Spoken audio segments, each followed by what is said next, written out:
Welcome back. नमस्कार, एक बार फिर से आपका स्वागत है हिंदी साहित्य में। आज हम पढ़ेंगे रेखा चित्र राम वृक्ष बेनीपुरी के द्वारा लिखा गया माटी की मूर्ति। वाचन स्वर अवनीश। ये हिंदी साहित्य आपका नेट के सिलेबस में लगा हुआ है यह, और नेट के अलावा तो जहाँ भी हिंदी साहित्य आता है पूछ सकता है कि रचना किसकी है। यदि असिस्टेंट प्रोफेसर की बात है तो वहाँ अंदर से भी पूछ सकता है। हालांकि उसके सिलेबस में नहीं लगा है यूपी की बात की जाए तो, लेकिन हिंदी साहित्य के विद्यार्थी हैं, नेट जेआरएफ की तैयारी कर रहे हैं तो आपके लिए महत्वपूर्ण है। यूनिट 10 में लगा हुआ है और इसको ज़रूर देखिएगा। वाचन आइए करते हैं। वाचन स्वर 19 पूरा देखिए और इसको समझने की कोशिश कीजिए। अंदर से आजकल क्वेश्चन पूछे जाते हैं, high important, how important, high line important. बताना तो ठीक है और काफ़ी हद तक बता भी सकते हैं। आप खुद समझ सकते हैं जहाँ पे किसी का वाक्य है वह इम्पॉर्टेंट हो जाता है, उसके बावजूद भी आजकल जैसे क्वेश्चन बन रहे हैं आपको कोई 100% नहीं कह सकता कि हाई वाला इम्पॉर्टेंट है, हाउ वाला इम्पॉर्टेंट है। तो इसलिए हमें जो जैसे कि निबंध है पूरा पढ़ लीजिए, कहानी पूरा पढ़ लीजिए, और निबंध हो गया, कहानी हो गया। जो यूनिट आपका 5 है, 5 में कविताएं हैं वह पूरा पढ़ना है। फिर 6, 7, 8, 9, 10 उसमें आपको निबंध और कहानियाँ जो है वह पूरा पढ़ लेना है। नाटक भी उतना बड़ा नहीं है तो नाटक भी लगभग आपको एक बार पढ़ ही लेना है, फिर उसके बाद इम्पोर्टेंट छांटना है। इसके बाद उपन्यास बड़े बड़े हैं, उपन्यास बड़े हैं तो उसमें आपको जो अच्छा लग रहा है और जो छोटा है उसको ज़रूर पढ़िए। जो अच्छा लगे, जो छोटा है, बाकी 2-4 छोड़ भी सकते हैं जो बोरिंग टाइप का है। और यूनिट 10 में भी ऐसा है, जो छोटा छोटा है उसको पढ़ लीजिए। जैसे संस्कृति के 4 अध्याय, इसको मत पढ़िए, बहुत बड़ा है, अंडसंड है, समझ में ज़्यादा नहीं आएगा। अंडरस्टैंड का मतलब कि अच्छी चीज़ है लेकिन बहुत ज़्यादा है ना, मटेरियल ज़्यादा है, मन भी नहीं लगेगा, अच्छा भी नहीं लगेगा। वहाँ से बस प्रमुख चीज़ें, उसके चैप्टर ही इतने ज़्यादा हैं कि वहीं याद कर लीजिए, वहीं बहुत है।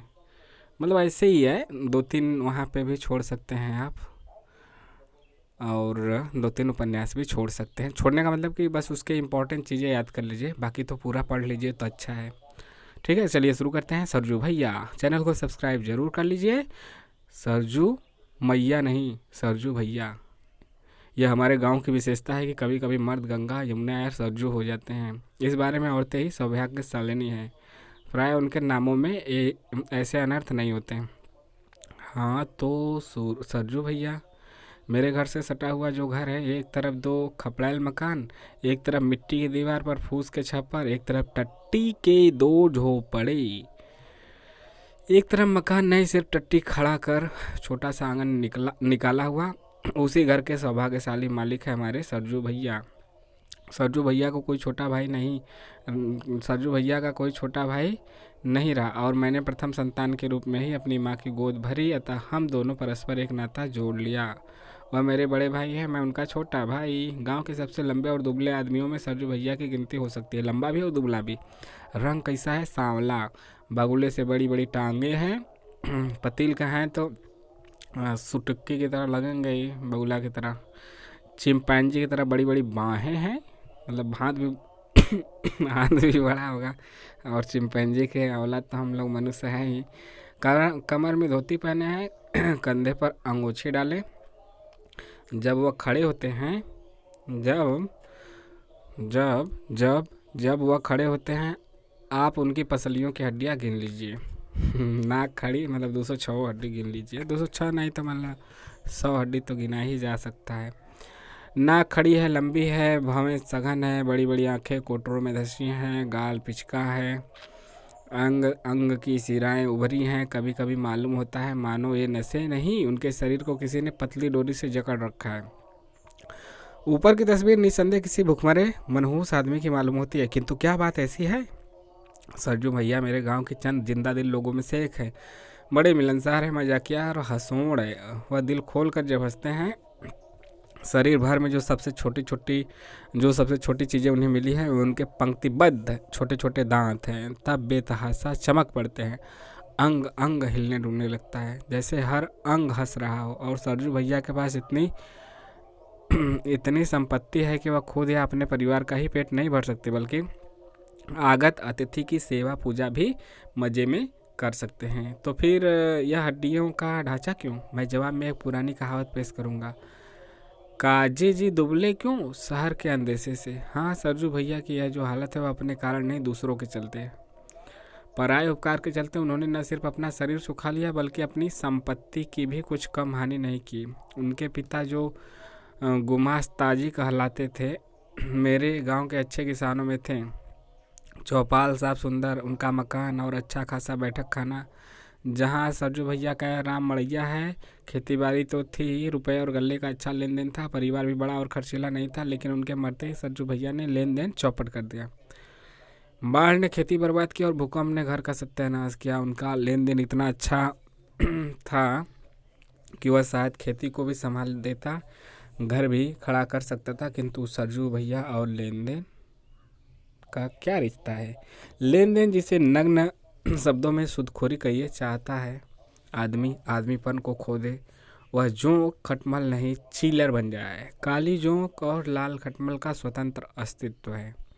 काली जोंक और लाल खटमल, हम उनका खून चूसना महसूस करते हैं, हम उनमें अपना खून प्रत्यक्ष पाते हैं और देखते हैं, लेकिन चीलर गंदे कपड़े में उन्हीं सा काला कुचैला रंग लिए वह चुपचाप पड़ा रहता है और हमारे खून को यूँ धीरे धीरे चूसता है और तुरंत उसे अपने रंग में बदल देता है। और उसका चूसना हम जल्द अनुभव नहीं कर पाते, और अनुभव करते भी हैं तो जरा सी भी सुगबुगाहट यानी सुगबुगी या ज़्यादा से ज़्यादा चुनचुनी मात्र होती है। और अनुभव करके भी उसे पकड़ पाने के लिए तो कोई खुर्दबीन ही चाहिए।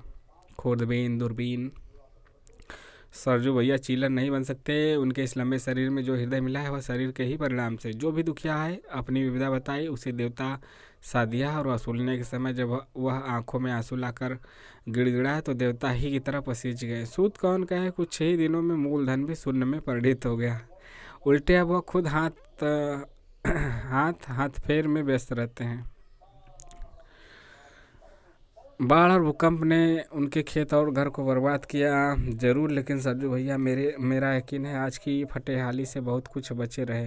यदि लेन देन के बाद भी इन दोनों की तरह ही पूरा ध्यान दिए इन दोनों की तरफ ही पूरा ध्यान दिए होते तो आज की फटेहाली से बहुत कुछ बचे रहते। यदि इन लेन देन के बाद भी इन दोनों की तरफ ही ध्यान दिए होते। ठीक है, यही नहीं कि वह जी चुराने वाला या आलसी और बोदा गृहस्थ है, नहीं, ठीक इसके खिलाफ चतुर है, फुर्तीला है और काम काजी आदमी है, लेकिन करे तो क्या, उन्हें दूसरे के काम से ही कहाँ फुर्सत मिलती है।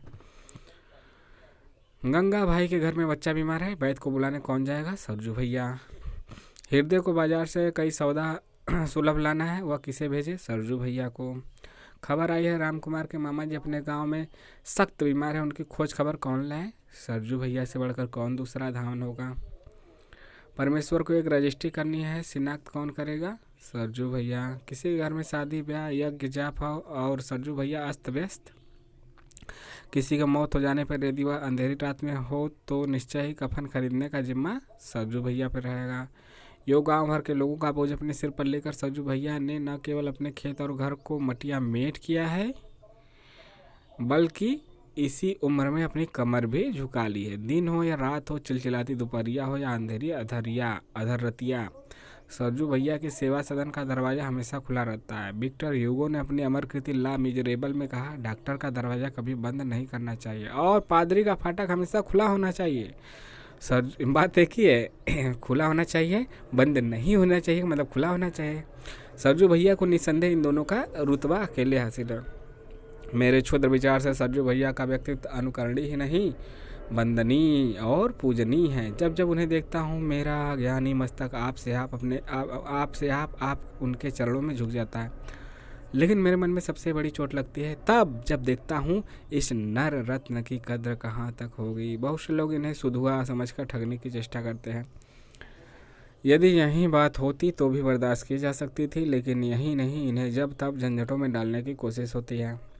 और यदि अचानक अकस्मात झंझट में पड़ जाते हैं तो उससे निकलने की क्या बात। इनके तड़पने का तमाशा देखने में लोग मज़ा अनुभव करते हैं। अभी थोड़े दिनों की बात है, एक दिन सरजू भैया मेरे सामने आकर खड़े हुए। मैं कुछ पढ़ रहा था, सिर नीचा किए ही कहा, बैठिए भैया। किंतु भैया बैठेंगे क्या, उनकी तो घिग्गी बधी है, आंखों से आंसू आ रहे हैं। दोबारा कहने पर भी जब नहीं बैठे तो उनकी ओर नज़र उठाई। उनका चेहरा देख दंग रह गया मैं। सन क्या बात है यह?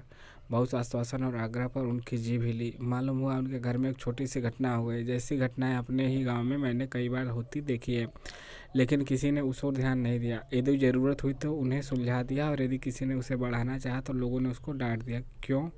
क्योंकि वे घटनाएं ऐसे घरों में हुई थी जिनके पास न सिर्फ लक्ष्मी बल्कि दुर्गा भी हैं, पैसे भी हैं और लाठी भी है। लेकिन सरजू भैया ने तो लोगों के लिए ही अपनी हालत कर रखी है। न वह किसी पर धन का धौंस जमा सकते हैं और न डंडा फटकार सकते हैं। फिर क्यों न उन्हें तड़पाया जाए, रुलाया जाए। मैंने उन्हें आश्वासन दिया, उन्हें धैर्य हुआ, वह चले गए। लेकिन रात भर लोगों की इस कृतज्ञता ने मुझे चैन से सोने नहीं दिया। सुधुआपन मतलब कि सीधा साधा सुधुआपन से ठगे जाने की एक कहानी। बहुत दिन हुए मैं किसी ज़रूरत में था और कुछ रुपए के लिए परेशान था।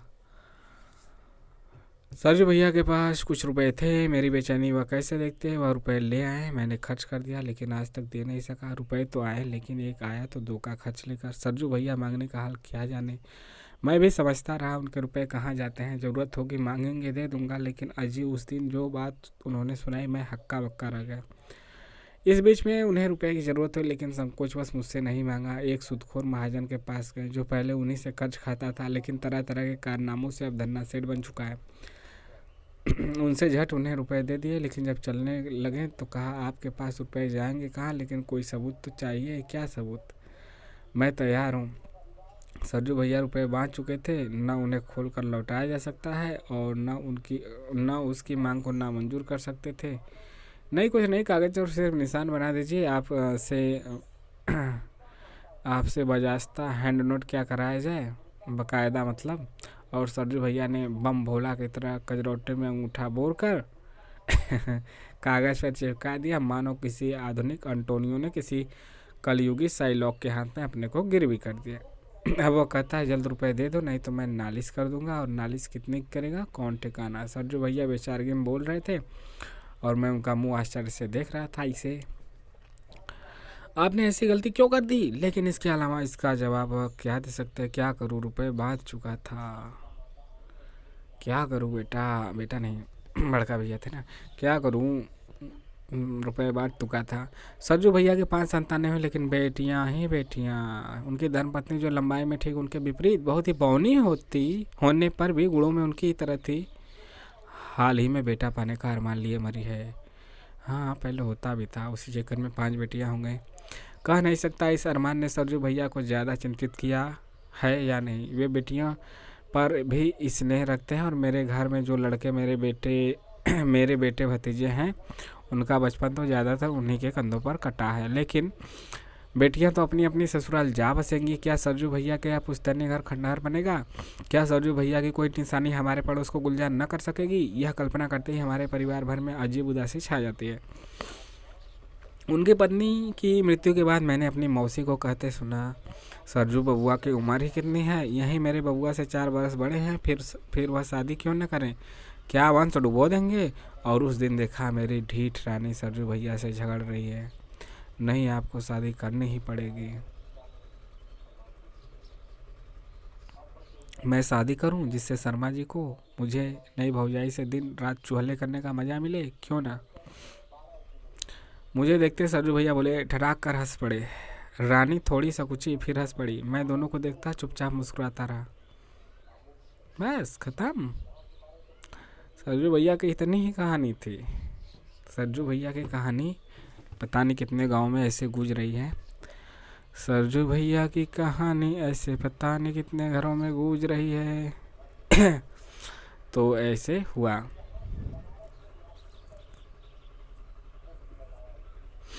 मेरी ढीठ रानी मतलब लेखक की ढीठ रानी सरजू भैया से झगड़ रही है और शादी करनी ही पड़ेगी। मैं शादी करूं जिससे शर्मा जी को, यानी कि मुझे, रामबीर बेनीपुरी को, मतलब कि नई भौजाई से दिन रात चूल्हे करने का मज़ा मिले। तो वह ऐसा कर रहे थे कि जो रामबीर बेनीपुरी है, उनको सरजू भैया कह रहे हैं इनसे कि नई शादी करूँगा तो नई भौजाई आएगी, तो रात दिन चूल्हे करने में इनको मज़ा मिले, इसलिए कह रहे हो शादी करने को। मुझे देखते ही सरजू भैया बोल पड़े और ठठाक कर हंस पड़े। हा हा हा हा। रानी थोड़ी सकुची फिर हंस पड़ी। मैं दोनों को देखता और चुपचाप मुस्कुराता रहा। कहानी यहीं पे समाप्त हुई। सरजू भैया की कहानी आपको कैसी लगी? वैसे तो बहुत अच्छी नहीं लगी होगी, जो सच बात है, लेकिन हाँ बहुत ख़राब भी नहीं लगी होगी। आप इसको ख़राब भी नहीं कह पाएंगे, मेरा दावा है, और ना अच्छा कह पाएंगे, यह भी मेरा दावा है। अब जो कहानी थी मैंने वहीं बताई है, अपने से हम जोड़ के तो कहाँ बताएंगे। सरजू भैया और लेखक रामवृक्ष बेनीपुरी का घर बगल में ही था। कैसे थे? दुबले पतले, चील की तरह नहीं, मतलब कि चिंपैंजी की तरह। और उनके पैर कैसे थे, ये सब, और उनके हाथ कैसे थे, और क्या संबंध था, और कैसे थे, क्यों, मतलब ज़्यादा उपकार के चक्कर में भी नहीं पड़ना चाहिए इंसान को, क्योंकि ज़्यादा उपकार दिखाने के चक्कर में भी बर्बाद हो जाता है। यह कहानी सरजू भैया की हमने देखी, यहाँ से हमें सीख मिलती है। कैसा लगा कमेंट कीजिए, लाइक शेयर और सब्सक्राइब जरूर कीजिए। मिलते हैं नेक्स्ट वीडियो में। जय हिंद, जय भारत, आपका दिन शुभ हो।